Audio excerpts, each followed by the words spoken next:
कहानी जो आज आपको सुनाने जा रहा हूँ वो तो और भी हैरान करने वाली कहानी है। मतलब इश्क, पति पत्नी, रिश्ते, इन सब को लेके जो क्राइम हो रहे हैं सोच से परे की चीज़ है। जब एक शादी होती है तो पति पत्नी जब बंधन में बंधते हैं तो एक घर बसता है, लेकिन यहाँ अब घरों से लाशें निकल रही हैं और घर उजड़ रहे हैं। इसी यूनाइटेड नेशन का एक डेटा या एक रिपोर्ट ये भी कहती है कि जो 50,000 से ज़्यादा 48,000 से ज़्यादा जो 2 साल के आपको डेटा दिए, उसमें जो मर्डर हुए, कत्ल हुए, उसमें 90% कत्ल घर के अंदर हुए। यानी जिस घर में पति पत्नी रह रहे हैं वहीं से एक लाश बाहर आ रही है, या तो पति की या पत्नी की। तो अपने यहाँ भी इधर लगातार बाढ़ आई हुई ऐसी खबरों की।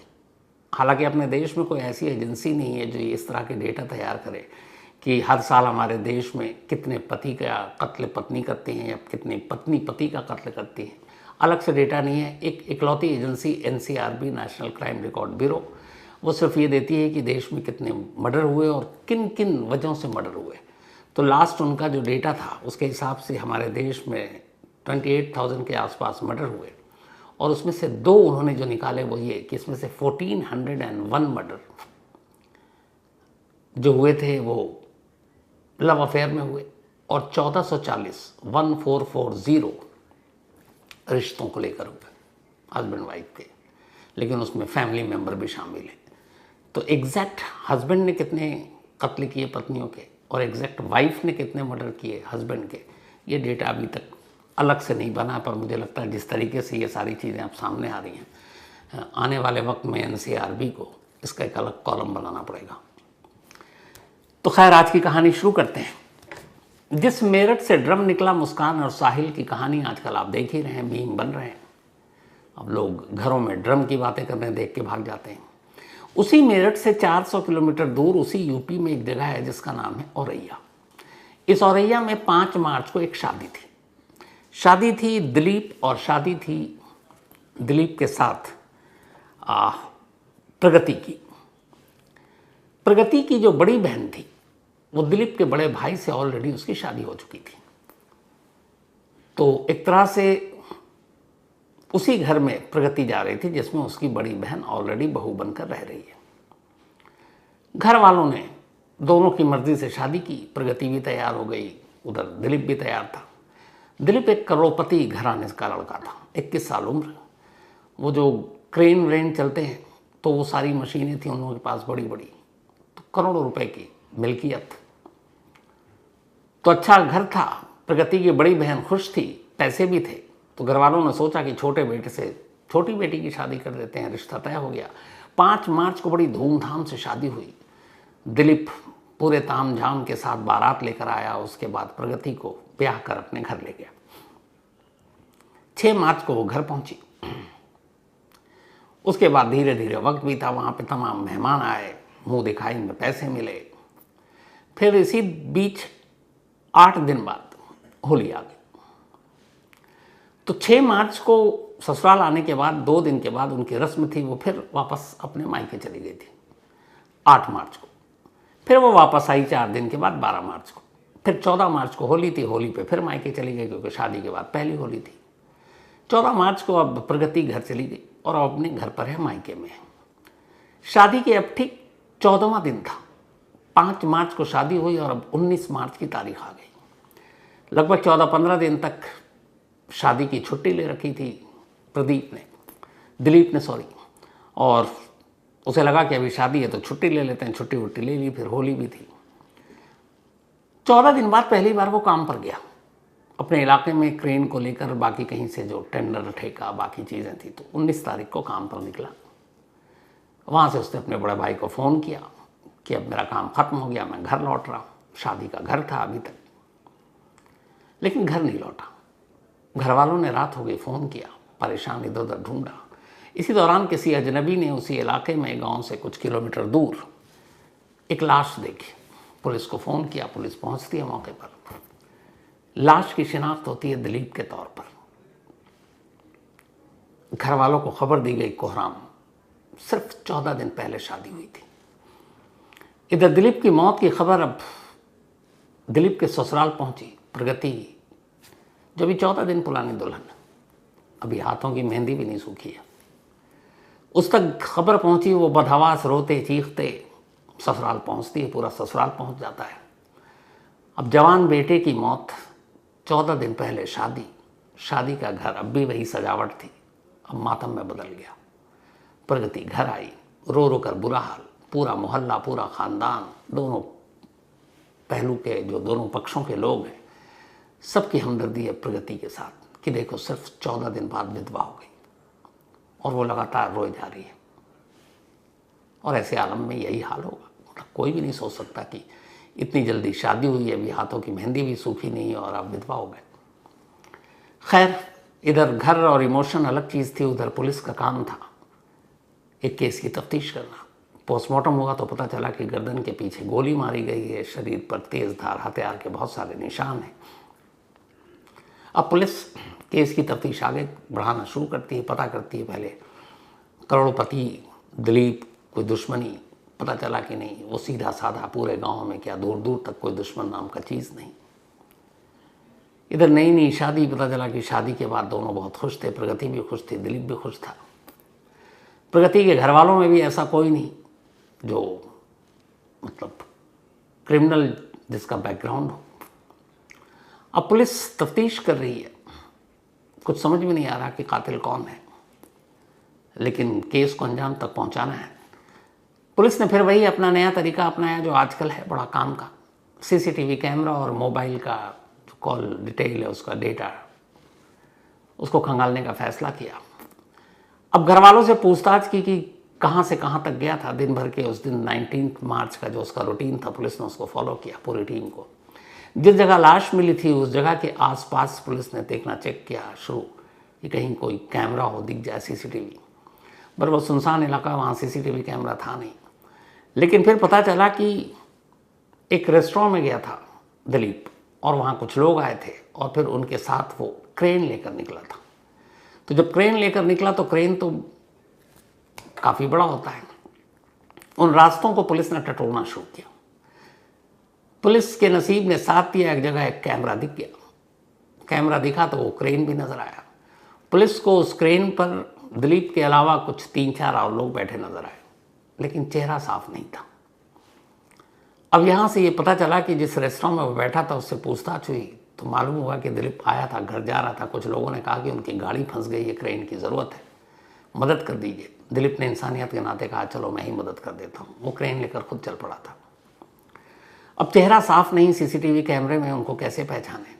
पुलिस ने उस इलाके के सारे जो मोबाइल का टावर था उसमें कौन कौन से मोबाइल उस वक्त एक्टिव थे, अब उनको सिलेक्ट करना शुरू किया। धीरे धीरे जब पुलिस ने सिलेक्ट करना शुरू किया तो इत्तेफाक से एक नंबर पर पुलिस की नज़र पड़ी। उस नंबर पर नज़र पड़ते ही पुलिस चौंक उठी। वो नंबर था एक हिस्ट्री शीटर का जिसका नाम था रामजी नागर।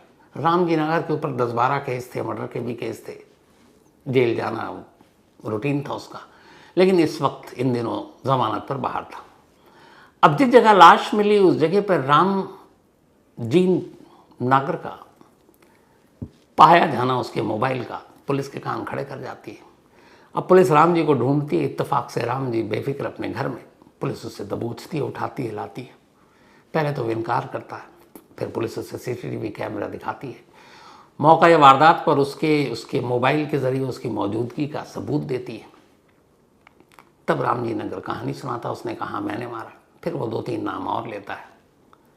इसके बाद पुलिस उन जो नाम लिया उनमें से एक नाम के घर पहुंचती है। वो नाम प्रगति के गांव का ही था और उसी गांव में प्रगति जिस गांव में रहती थी उसी गांव के रहने वाले एक लड़के का जिसका नाम था अनुराग। अब पुलिस अनुराग को उठाती है। अनुराग रामजी नगर को पहले ही पुलिस कस्टडी में देख चुका था, उसकी हवा खराब। अब दोनों को बिठाकर पुलिस पूछताछ करती है। इस पूछताछ के बाद अब पुलिस वहाँ से निकलती है और सीधे दिलीप के घर पहुँचती है। दिलीप के घर में अब भी मातम पस रहा है। शादी को 2 हफ्ते भी पूरे नहीं हुए थे। दिलीप की विधवा प्रगति का रो रो कर बुरा हाल, पूरा घर उसको अभी ढाढ़स बंधा रहा है, दिलासा दे रहा है, हमदर्दी जता रहा है। और तभी पुलिस वहाँ पहुँचती है। लोगों को लगा कि केस की तफ्तीश के सिलसिले में पुलिस आई है, कुछ पूछताछ होगी, कुछ जानकारी मिलेगी, लेकिन पुलिस सीधे कहती है कि उन्हें प्रगति से पूछताछ करनी है। फिर भी घर वालों को लगा कि बीवी है, 15 दिन पहले शादी हुई है, हो सकता है कुछ राज की बातें दिलीप ने प्रगति को बताई हो, कुछ दुश्मनों के बारे में। प्रगति अब पुलिस के सामने थी। पुलिस वाले बाकी लोगों को कमरे से बाहर कर देते हैं, अकेले में प्रगति से एक रूम में बातचीत करते हैं, सिर्फ 10 से 15 मिनट। 15 मिनट के बाद अब पुलिस वाले प्रगति का हाथ पकड़े लेडी पुलिस वाली साथ में घर से बाहर निकल रहे हैं। बाहर खड़ी पुलिस की गाड़ी में प्रगति को बैठा रहे हैं। जैसे ही प्रगति को पुलिस वाले गाड़ी में बिठा रहे और पुलिस वाली उसके हाथ पकड़ेगी, पूरे घर वालों का माथा ठनक जाता है कि ये क्या है।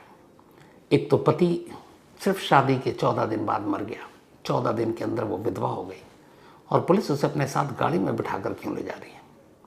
कुछ लोग विरोध करने के लिए सामने आए तो पुलिस ने कहा, आप लोग इंतज़ार कीजिए, हम अपना काम कर रहे हैं। ये जो आपकी बहू है, असल में आपके बेटे की कातिल यही है। सुनकर पूरा घर एक तरह से लगभग सदमे में चला जाता है। पुलिस थाने पहुंचती है, प्रगति से फिर से पूछताछ होती है। इसके बाद अनुराग और प्रगति का आमना सामना कराया जाता है। फिर रामजी नागर और अनुराग का आमना सामना कराया जाता है, और उसके बाद सारी कहानी आईने की तरह साफ हो जाती है। कहानी एक अजीब कहानी। ये कहानी ऐसी थी कि जिसमें अगर थोड़ा सा दिमाग लगा लेती तो शायद दिलीप की जान ना जाती, लेकिन जब दिमाग पर और अकल पर पर्दा पड़ा हो और लालच उस पर्दे को और गहरा कर दे तो फिर कुछ दिखाई नहीं देता। असल में प्रगति जिस गांव में रहती थी, उसी गांव के एक लड़के अनुराग से उसकी दोस्ती थी, बरसों पुरानी दोस्ती प्यार में बदल गया। अब दोनों एक दूसरे से प्यार करने लगे। अनुराग एक ट्रैक्टर ड्राइवर था, माली हालत से ठीक नहीं था, लेकिन प्यार अंधा होता है। प्रगति को बस ये था कि किसी तरह से अनुराग उसकी ज़िंदगी में आ जाए, दोनों शादी करेंगे, खुश रहेंगे। लेकिन इधर प्रगति की बड़ी बहन की शादी दिलीप के बड़े भाई से हो चुकी थी, और वो एक करोड़पति कारोबारी थे, एक हैसियत थी। फिर उनका छोटा भाई था दिलीप, कुंवारा। घर वालों को लगा बड़ी बेटी को बहुत अच्छे से वो लोग रख रहे हैं, बहुत मान सम्मान दे रहे हैं, इज्जत से रख रहे हैं, पैसे की भी कमी नहीं, हर ज़रूरत पूरी हो रही है। तो हर माँ बाप की ख्वाहिश होती है कि छोटी बेटी को भी इसी तरह खुशहाल ज़िंदगी मिले। तो बात छिड़ी। खुद प्रगति की बड़ी बहन ने अपने हस्बैंड से बात की, यानी दिलीप के बड़े भाई से। वो भी खुश, क्योंकि बड़ी बहन बहुत संस्कारी, अच्छी, कि चलो छोटी बहन भी ऐसी होगी, एक ही घर में दोनों बहन आ जाएंगी, दोनों भाई भी खुश रहेंगे। रिश्ते की बात पक्की हो गई। लेकिन इधर प्रगति अड़ी हुई थी कि मैं शादी नहीं करूंगी, और पूरा घर प्रगति और अनुराग के रिश्ते से वाकिफ था, लेकिन वो अनुराग के साथ शादी कराने को तैयार नहीं थे। तभी प्रगति के दिमाग में ख्याल आया। एक रोज़ मौका मिलते ही वो गांव में अनुराग से मिली। उसने कहा कि मेरे ऊपर दबाव है, मेरे घर वाले दिलीप से मेरी शादी करना चाहते हैं, मैं सोच रही हूँ कि शादी कर लूँ। अनुराग हैरान कि ये क्या कह रही है। उसने कहा शादी कर लूँ, और शादी के कुछ दिनों बाद अगर दिलीप मर जाए तो दिलीप के हिस्से की सारी दौलत उसकी विधवा होने के नाते उसे मिलेगा, और फिर हम दोनों आराम से शादी कर सकते हैं। फिर माँ बाप भी अब जोर नहीं डालेंगे, वैसे भी तब विधवा हो चुकी होंगी मैं, और विधवा का हाथ थामने से लोग हिचकते हैं, तो समाज बिरादरी वाले हिचकेंगे। ऐसे में तुम आगे बढ़ना, मेरा हाथ मांगना, लोग तुम्हारी तारीफ करेंगे कि देखो एक विधवा को अपना रहा है। पैसे अलग। बात जम गई, दोनों ने प्लानिंग शुरू की। 5 मार्च को शादी हो गई। अब किसी तरीके से वक्त काटना था, लेकिन उतावली इतनी थी प्रगति कि उसे इंतज़ार नहीं हो रहा था। बस ये था कि जल्द से जल्द दिलीप को रास्ते से हटा दें। 6 तारीख को विदा होकर वो मायके गई। उसके 2-3 दिन बाद फिर मतलब ससुराल गई, फिर घर आई। घर आते ही उसने मैसेज भिजवाया, अनुराग से मिलने के लिए कहा। दोनों जाकर एक रेस्टोरेंट में मिलते हैं, और फिर ये तय होता है कि बस अब इंतज़ार नहीं, दिलीप को रास्ते से हटा दो। वो अपने साथ मुंह दिखाई में जो पैसे मिले थे वो लगभग 1 लाख रुपए थे। वो 1 लाख रुपए अपने साथ लाई थी। उसने वो 1 लाख रुपए अनुराग को दिया, और कहा कि तुम किसी सुपारी किलर को ढूंढो और ये पैसा उसे दो और बोलो दिलीप को रास्ते से हटा दे। अब अनुराग ने सुपारी किलर को ढूंढना शुरू किया। अपने कुछ दोस्तों के ज़रिए पता चला कि एक रामजी नागर नाम का क्रिमिनल है जो ऐसे काम कर सकता है। वो रामजी नागर से मिला। रामजी नागर को अपने कुछ केसेस के सिलसिले में पैसे की ज़रूरत थी। उसने कहा ठीक है करूँगा, लेकिन 2 लाख रुपए लूँगा। लेकिन अनुराग के पास 1 लाख रुपए थे जो मुंह दिखाई के रकम में से प्रगति ने दिए थे। 1 लाख रुपए का इंतज़ाम खुद अनुराग ने किया और इस तरीके से 2 लाख रुपए हो गए। उसने वो पैसे उसको रामजी नागर को दिए। अब इस बीच में प्रगति वापस ससुराल पहुंच गई, क्योंकि उसे पता था 14 को दिवाली है, 14 मार्च को फिर घर आएंगे मायके में। 14 मार्च को होली के मौके पर वो फिर वापस आई। इसके बाद फिर से प्लानिंग हुई किस दिन ये सब करना है। उसने कहा जिस दिन दिलीप अब घर से बाहर निकलेगा, क्योंकि आजकल शादी की वजह से वो छुट्टी पर है, तो किस दिन निकलेगा इसकी जानकारी वो खुद देगी। और तय हुआ कि व्हाट्सएप कॉल से ही सब बातें होंगी। इसके बाद वो होली के बाद वापस ससुराल पहुंचती है। इत्तेफाक से 19 मार्च दिलीप प्रगति से कहता है कि अब मैं चलता हूँ, सारा काम भैया देख रहे हैं, अब मैं भी काम पे निकलता हूँ। उस दिन पहली बार निकला। वो जैसे ही निकला, इधर प्रगति ने अनुराग को व्हाट्सएप कॉल किया। उसने कहा आज वो काम पर गया, बस उसका पीछा करो और जहाँ मौका मिले देख लो। अनुराग ने फौरन सुपारी किलर रामजी नागर को फ़ोन किया। अब दोनों इकट्ठा हो गए और इंतज़ार करने लगे। उन्होंने पूरी रैकी कर रखी थी कि ये कहाँ कहाँ जाता है। इत्तेफाक से जब एक रेस्टोरेंट में चाय पीने के लिए रुका दिलीप, तब इनके साथ 2 और लोग थे, वो पहुँचे। उन्होंने कहा भैया हमारी एक गाड़ी फंस गई है, ख़राब हो गई है, आप क्रेन व्रेन आप किराए पर देते हैं, हमारी गाड़ी निकाल दीजिए, मुसीबत में है। दिलीप को लगा मदद करनी चाहिए। उसने कहा चलो, और वो उन सभी को अपने क्रेन पे बैठा कर ले चल पड़ा। एक सुनसान जगह पर उन्होंने क्रेन रोका। उसके बाद अचानक पीछे से दिलीप के सर में गोली मारी। पुख्ता करना चाहते थे इसलिए फिर चाकू से वार किया, और ये सब करने के बाद वहाँ से भाग गए। अब खुलासा हो गया, यानी प्रगति दूसरी शादी करने के लिए पहली शादी करना चाहती थी, लेकिन दूसरी शादी करने के लिए वो इतनी उतावली थी कि पहली शादी में जो मेहंदी के रंग थे उसको उतरने का भी उसने मौका नहीं दिया। पुलिस की माने तो बड़े आराम से घर वालों के मर्जी के खिलाफ विरोध करके प्रगति सीधे दूसरी शादी यानी अपने प्रेमी अनुराग से शादी कर सकती थी, दिलीप की जान बच जाती। लेकिन प्रगति के मन में कुछ और था। उसे अब सिर्फ प्रेमी अनुराग नहीं बल्कि दिलीप के पैसे भी चाहिए थे। और इस तरह एक मासूम मारा गया और एक पत्नी के हाथों एक पति का और कत्ल हो गया। पति पत्नी का कत्ल कर रहे हैं, पत्नी पति के कत्ल कर रहे हैं। डेटा आपको शुरू में बताया, पता नहीं ये दुनिया कहाँ जा रही है। खैर ये थी आज की कहानी।